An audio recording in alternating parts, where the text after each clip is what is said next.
मानवी coaching classes में आपका स्वागत है।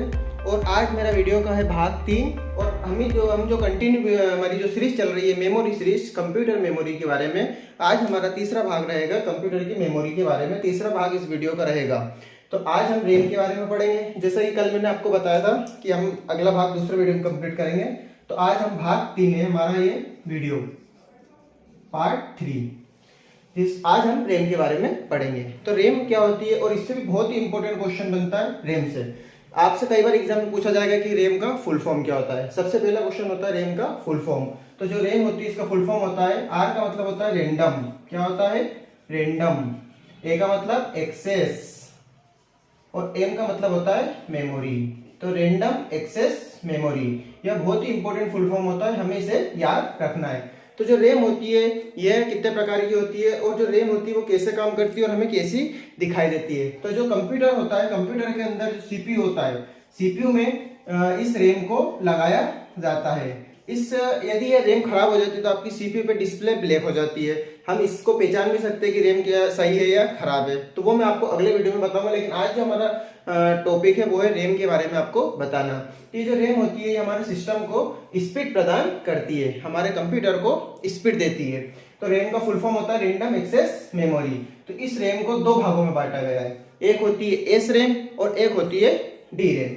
तो ये जो एस रैम है और डी रैम, तो एस रैम का फुल फॉर्म और डी रैम का फुल फॉर्म आपको एग्जाम में पूछा जाता है। तो सबसे पहले हमें इनके फुल फॉर्म याद रखने हैं और फिर हमें इनके कार्य को याद रखना है। तो हम पहले पढ़ेंगे एस रैम का। एस रैम का मतलब होता है स्टैटिक। क्या होता है? Static random access memory. Static random access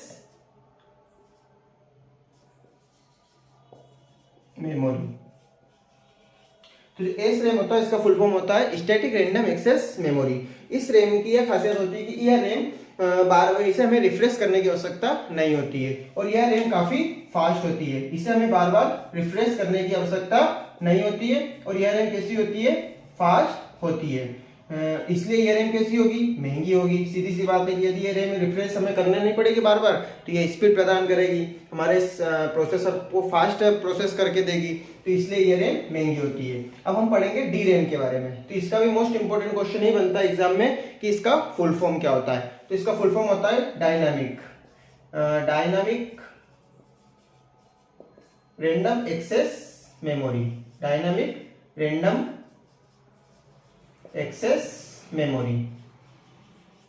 और यह रैम जो होती है इसे हमें बार बार रिफ्रेश करने की आवश्यकता होती है। तो इस रैम को हमें बार बार रिफ्रेश करने की आवश्यकता होगी, तो यह हमारे सिस्टम की गति को क्या कर देगी? स्लो कर देगी। अब यह हमारे सिस्टम की गति को जब स्लो कर देगी तो यह रैम आपको भी पता होगी कि कैसे होगी? सस्ती होगी। महंगी तो हो नहीं सकती है ऐसी रैम, तो इसलिए यह रैम सस्ती होगी। तो जो रैम होती है दो भाग होते हैं, एस रैम और डी रैम। अब आपको ये क्लियर हो गया होगा। रैम का फुल फॉर्म आपको याद रखना है। रैम कितने प्रकार की होती है? रैम दो प्रकार की होती है, एक होती है एस रैम, एक होती है डी रैम। तो जो एस रैम होती है इसका full form static random access memory, और जो डी रैम होती है इसका full form dynamic random access memory.